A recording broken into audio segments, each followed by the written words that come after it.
Hey, back for another video. So let's go ahead and get into this install. I got this Amazon wig from my Amazon storefront. It says it's supposed to be 28 inches, but you know how it be. But it actually is very full, very long, almost true to length. The lace was the typical Amazon lace. Included is going to be a wig cap. You know, the lashes that they have included that I did wear.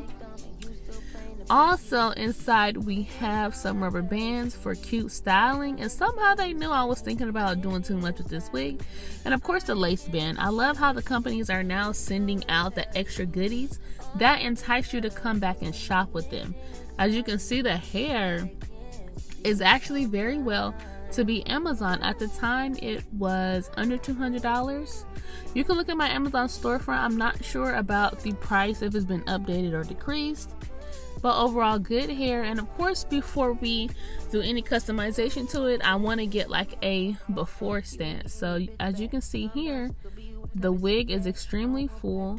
There was no to little pre-plucking, if it said that on the description. So we're gonna have to pluck something fierce in order for it to get and look and lay how we want it to. But overall, the lace is great. The hair feels amazing. We're about to get into this customization, and we're all for it, aren't we? Let's go. First, you're gonna start by doing your bleaching of the knots. Luckily, I have clients, so I just bought the big one of the bleach powder, and I use 30 developer because I don't like for my knots to process too quickly for me to handle. But you can use the 40 developer or the 50 developer, whichever you desire. So after you get that consistency to something good, nothing too runny but nothing too stiff, you're gonna go ahead and place it directly on those knots. So with me trying to do this video and look all good and whatever for y'all, at the end of the day, I fucked myself up doing it like this because I should have had a better foundation for the wig to be on in order for me to fully bleach the knots how I wanted to comfortably. Next, I did skip over putting on the wig cap, but let me know if you guys want an actual detailed video on how I do the wig cap and other elements.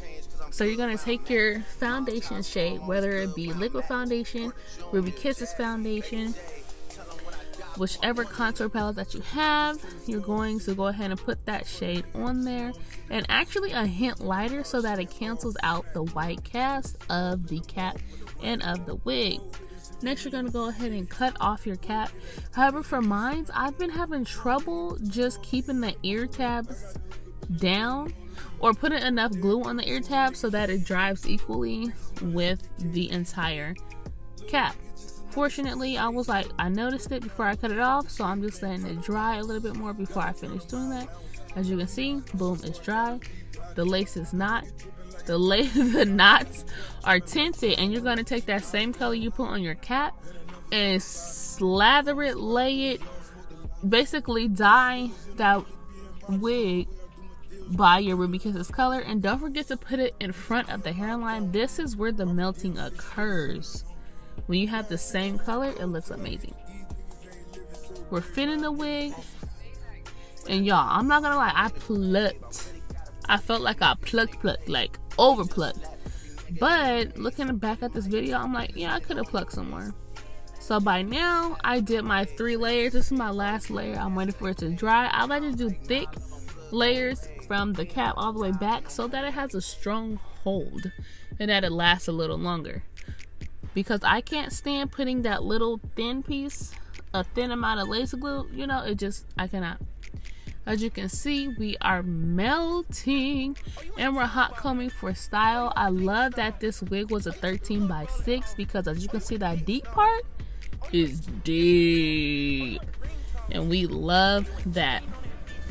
We have our wig cap on, we got our glue on, we got the wig on, we got it melted. By now, I've already cut off the extra lace and the ear tabs, and let's get a first hand look. Ah! Yes. Yes, and now all we have to do is take that same color we put on our cap, put on our wig, and put it right on and in front of that hairline for that flawless, seamless melt. Y'all look at that. I love when it looks like this. I sectioned out my baby hair before I put the color on, and maybe I should put the foundation or the Ruby Kisses on before I styled the baby hair. But either way, y'all, I'm so proud of these baby hair because that's like my last struggle point. My first struggle point was the cap. My next struggle point was cutting the lace, because once you cut the lace, there's no coming back. My last struggle point was the baby hair, but I've been getting better and better and better with practice. Now we're gonna go ahead and straighten it. I'm going for a straightened look, but don't forget to add that heat protectant to your wigs. You want to treat the wig as if it's your real hair by washing, shampooing, silk fusion, heat protectant, styling, putting it away at night, basically like it's your real hair. Because at the end of the day, if you melted the TheeMuvvaa, it's your real hair. Yes, the Meltdown Mogul. Lastly, don't forget to add that foundation color to the lace to allow for that blending. And y'all, really get to it. The end result I was loving. I did a little color in the part so that it could give scalp for real, because the lace is giving scalp for real. So it's just like everything is scalp on scalp on scalp, period. Don't forget to check out my Instagram page at TheeMuvvaa, 2 E's, 2 V's, 2 A's for how I looked when I actually got all dressed up. But until then, I'll see you all next time. Bye.